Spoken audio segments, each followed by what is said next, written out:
What's going on, everyone? Welcome to Boomer's Blades. So before I get started, I kind of wanted to apologize. I did an open tag earlier on how you store your knives, and I filmed it sideways. Don't ask me how I did that. But anyway, I wanted to share with you. I had kind of promised a couple of guys that I was chatting with that I was gonna post my pocket worn Mediterranean blue bone peach seed jig large stockman. 75 pattern stainless steel. So here it is in all its glory. It's one of my favorite knives. I don't use it a whole bunch. The jigging is it's pocket worn. I don't know if I mentioned that or not, but the the jigging is it's kind of deep, and it's a nice pattern. Camera doesn't do it any justice. Let me zoom in a little, and maybe that'll you guys can get a better look.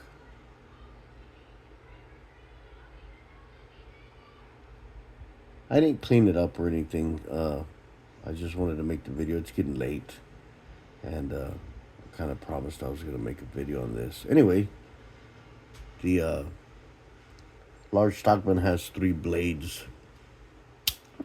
It's got the pocket clip blade. You'll see a little bit of blade rub, and that's because they're 3 knives crammed together. It's a 6 dots 2024 model. I really like the sheep's foot. That's one of my favorite blades. Here will give you the made in the USA 6375. 6 is the bone, 3 is the blade, 75 is the pattern. Saying it's a large stockman. I can't recall what the shield is called, but it's my only set of knives that has that shield. I think it's pretty cool. Here is the trapper. This is my second full-size knife. The bluegrass.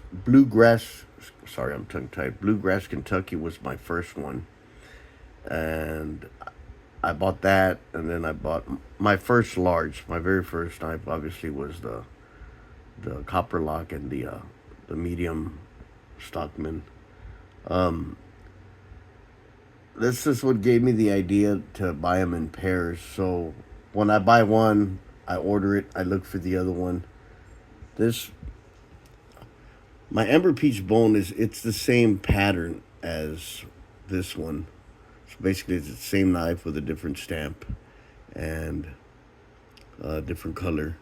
It's basically the same knife. It's got some little bit of blade rub, but that's self-induced. That was when I first started out sharpening knives. Same thing. I believe it's it's got 6 dots. So it's a 2024. I don't know if I mentioned or not, but this is the small spade blade, and it took me a while to realize that it's the same blade as the full-size trapper, just in a smaller version. And that's pretty cool. I hadn't noticed that when I first started collecting. Like I mentioned, its blades are crammed in there together, but it has no gapping. The pins are flushed. The bolsters, if you look right here, the jigging goes into the bolster. I think that looks kind of cool. I got some nicks on it here. Must have rubbed up against something when I wore it one time. But that's pretty much it. I don't know if you guys watched the Slippy and Thrifty show. It's a pretty cool show. Comes out on Sundays. If you haven't watched it and you're into knives, take a look at it.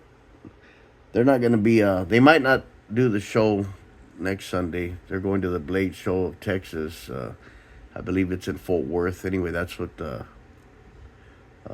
Andrew from Baxter's Blade was telling me. So I went to Irving not too long ago. I flew up to Irving, and I lived in. I don't really like Fort Worth. I lived there. I went to Arlington Heights High School for a year in Fort Worth, and it's not one of my favorite cities. But I'd still like to go. I just didn't know about it till the last minute, and I'm not gonna take a few days off on short notice, especially since my boss is on vacation and I don't want to bother him. So I'm gonna have to miss it, which would have been cool because I would have been able to meet Andrew from Baxter's Blade, and Thrifty Knifty's gonna be there, and Slip Joint Sawyer, I believe. The guys got some good channels. If you haven't seen them, check that out. I just wanted to make. I'm not gonna stay too long. I wanted to share my Sodbuter and Stockman with you. This was actually the first full-size trapper that I bought. Of course, I bought the. I might as well pull it out. I'm already here. I bought the Sodbuter to go with it, and I started. Now every time I buy a trapper, I gotta buy a Sodbuter. They go hand in hand for me. This one's real beautiful. The jigging is really nice. Blade centering.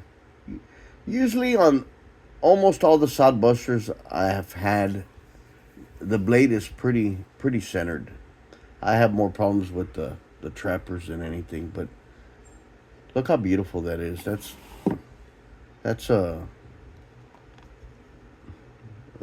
is one of the best ones I got. Jigging pattern wise. No proud pins. Beautiful knife. This is another one that I haven't really been using lately, and I should. It's one of my favorite colors, favorite pattern.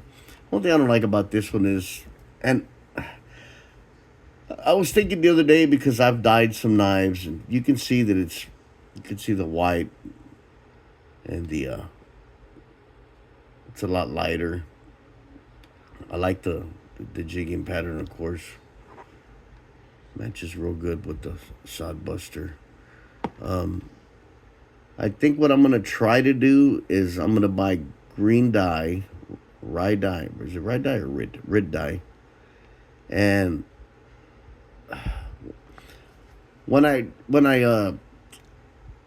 dyed my Moore knife, I didn't leave it as long as I did the sky blue, the first set of sky blue trapper and Sodbuter, and they got pretty dark. So I'm thinking I'll just dip it in there for a little bit with the green, just probably about right here on all four sides, and get me more green. And I'm gonna make a video of it. I might do it this weekend. No, you know what? I think I will do it this weekend. I'll order the dye. I don't like going into the local grocery store, so HEB is what we have here in Texas, and I'm gonna order it, and I'm gonna give it a try. This one I buffed, but I did the same thing. Like I said, it was my actual first one, and I was learning how to sharpen knives. Now I can sharpen a knife pretty damn good. I was able to get some of the case eraser, and you really can't tell that I scratched the heck out of it. There we go again, knocking the. At least it's not going to be filmed up sideways or upside down. Well, you can see it. No, you can't see that either. How about that? Yeah, I was able to get it off with case erasers. If you guys are just starting out getting knives and scratch them up, the case erasers really work well. I used to use a scouring pad on stainless steel stuff, and it works. And you got to use a Dremel tool and buff it, which is what I need to do with these bolsters. I love the rounded edge bolsters. Some of them have it square. I have on several knives I have the squared off bolsters, and I prefer the rounded off ones. Once you start buying case knives, you start noticing that one, they're all individual knives. That there's not one like that. I've mentioned that before, but some of them are thinner than others. I like to kind of pair them up together and see the difference. And that's how I notice that they're a little. Some are thinner than others. The girth of the bone. These are two sets that are my favorites. Of course, you got the lizard skin. I like that one too. I don't know, man. I guess I love them all, but these are kind of special because they were my first set. I still remember I went to Waco and I already had this. Did not have a Sodbuter. Ordered the Sodbuter, and I thought, well, hell. Started going through Amazon. Believe it, I got it from Shepherd's Hills, but through Amazon. And I ordered this one, then the Sodbuter. So anyway, that's pretty much it. I just wanted to do a video on this. Again, if you guys want some stickers, email me at sribanez8616@gmail.com. It's also on my page, my YouTube page, under the description, I believe. And I'm going to end it with that. You guys have a great night, and be safe this week. I know most of us have to go back to work. You guys, thanks for watching, and thanks for subscribing. I really appreciate it. You guys take care. Have a good night.